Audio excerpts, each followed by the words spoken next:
अंसारी के छोटे बेटे उमर अंसारी को लेकर एक बार फिर से राजनीतिक और कानूनी हलचल तेज हो गई है। गाजीपुर पुलिस ने उमर अंसारी को लखनऊ से हिरासत में लिया, जिससे प्रदेश की सियासत में हलचल मच गई है। जानकारी के मुताबिक ये कार्रवाई अचानक की गई और इसे बेहद गोपनीय तरीके से अंजाम दिया गया। उमर अंसारी की गिरफ्तारी एक पुराने मामले से जुड़ी बताई जा रही है, लेकिन इसके पीछे की परिस्थितियां कहीं अधिक व्यापक और राजनीतिक रूप से संवेदनशील प्रतीत होती हैं। गिरफ्तारी की शुरुआत उस वक्त हुई जब गाजीपुर पुलिस की एक टीम लखनऊ पहुंची। टीम के सदस्यों ने पहले से किसी तरह की कोई सार्वजनिक सूचना नहीं दी और सीधे लखनऊ में उमर अंसारी की लोकेशन को ट्रैक करते हुए उन्हें उठा लिया। लखनऊ में इस पूरी कार्यवाही को बहुत संयम और गोपनीयता के साथ अंजाम दिया गया, जिससे स्थानीय पुलिस या मीडिया को इसकी भनक तक नहीं लगी। बताया जा रहा है कि जब उमर को पकड़ा गया तब वह लखनऊ में अपने किसी कानूनी काम या व्यक्तिगत मुलाकात के लिए मौजूद थे। पुलिस ने उन्हें तुरंत हिरासत में लेकर गाजीपुर के लिए रवाना कर दिया। इस मामले में गाजीपुर पुलिस ने अब तक कोई स्पष्ट आधिकारिक बयान नहीं दिया, लेकिन कुछ पुलिस सूत्रों के अनुसार उमर अंसारी पर दस्तावेजों में धोखाधड़ी, जमीन संबंधित विवाद और आर्म्स एक्ट जैसे गंभीर आरोपों की जांच चल रही थी। इसी सिलसिले में उन्हें पूछताछ के लिए उठाया गया है।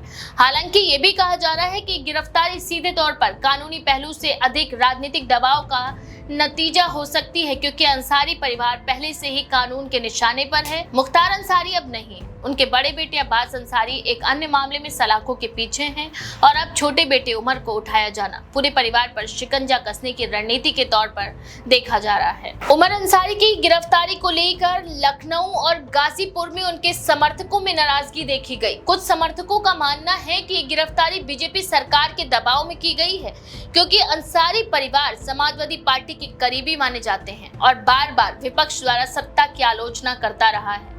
समाजवादी पार्टी के कुछ स्थानीय नेताओं ने इस पूरी कार्यवाही को राजनीतिक प्रतिशोध करार दिया है और कहा है कि बीजेपी सरकार विपक्षी नेताओं को डराने और धमकाने की रणनीति अपना रही है। दूसरी ओर प्रशासन का तर्क है कि कानून सबके लिए बराबर है और यदि उमर अंसारी पर कोई भी मामला दर्ज है तो उस पर कार्यवाही होगी। सूत्रों के मुताबिक ये गिरफ्तारी नियमित प्रक्रिया का हिस्सा है और इसमें कोई राजनीतिक हस्तक्षेप नहीं है, लेकिन विपक्षी दलों और अंसारी समर्थकों को इस तर्क में दम नजर नहीं आ रहा है, खासकर तब जब राज्य में हाल ही के महीनों में कई समाजवादी पार्टी और अन्य विपक्षी नेताओं पर कार्यवाही बढ़ी है। लखनऊ में जहां से उमर अंसारी को हिरासत में लिया गया, उस जगह को लेकर भी कई तरह की चर्चाएं चल रही हैं। कुछ लोगों का कहना है कि वह किसी करीबी से मिलने आए थे, जबकि अन्य सूत्र का ये दावा है कि वह वकीलों से किसी पुराने केस को लेकर परामर्श लेने पहुंचे थे।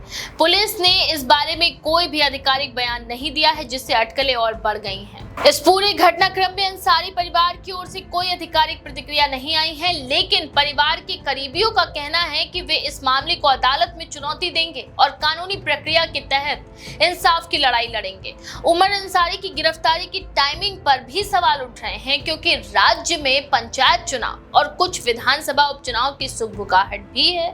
ऐसे में इस गिरफ्तारी को राजनीतिक संदेश देने की कोशिश के तौर पर भी देखा जा रहा है। प्रदेश की राजनीति में अंसारी परिवार लंबे वक्त से प्रभावी भूमिका निभाता रहा है। मुख्तार अंसारी पूर्वांचल के कद्दावर नेताओं में गिने जाते थे और उनका नाम कई आपराधिक मामलों से भी जुड़ा था। हालांकि उनके समर्थकों का दावा है कि उनके ऊपर लगे आरोप राजनीति से प्रेरित हैं और उन्हें साजिश के तहत फंसाया गया है।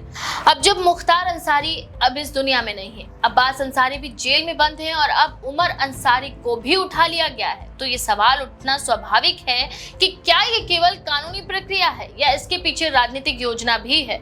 फिलहाल उमर अंसारी को गाजीपुर ले जाया गया है और पुलिस द्वारा उनसे पूछताछ जारी है। ये स्पष्ट नहीं है कि उन्हें किस धाराओं के तहत हिरासत में लिया गया है और अगली कानूनी प्रक्रिया क्या होगी, लेकिन ये तय है कि अंसारी परिवार पर एक बार फिर से जांच एजेंसियों की नजर पड़ चुकी है और उत्तर प्रदेश की राजनीति में ये घटनाक्रम आने वाले दिनों में और ज्यादा चर्चा का विषय बनने वाला है। उमर अंसारी को लेकर ये पहली बार नहीं है जब उनके खिलाफ कानूनी कार्यवाही की गई हो। पहले भी उन पर लाइसेंसी हथियारों की जानकारी छुपाने का मामला दर्ज हो चुका है और उनके नाम कई विवादों में सामने आ चुके हैं, लेकिन इस बार मामला ज्यादा संगीन नजर आ रहा है, क्योंकि इस बार गिरफ्तारी बिना किसी सार्वजनिक नोटिस या समन के अचानक की गई है, जो इसे और संदेहास्पद बनाता है। प्रदेश सरकार की तरफ से अब तक कोई टिप्पणी नहीं आई है, लेकिन बीजेपी से जुड़े नेताओं ने कानून के पालन की बात दोहराई है।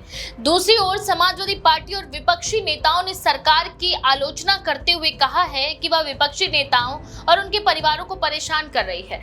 लखनऊ में उमर अंसारी की गिरफ्तारी को लेकर कई हलकों में इसे एक संदेशात्मक कार्यवाही माना जा रहा है, ताकि ये दिखाया जा सके कि कानून का शिकंजा हर उस व्यक्ति पर कसेगा जो सत्ता की राह में अड़चन बन सकता है। इस पूरी कार्यवाही के बाद अब निगाहें इस बात पर टिकी हैं कि उमर अंसारी को आगे किस तरह की कानूनी प्रक्रिया का सामना करना पड़ेगा, और क्या ये गिरफ्तारी किसी बड़े मामले की शुरुआत है या फिर ये केवल एक दबाव बनाने की रणनीति भर है।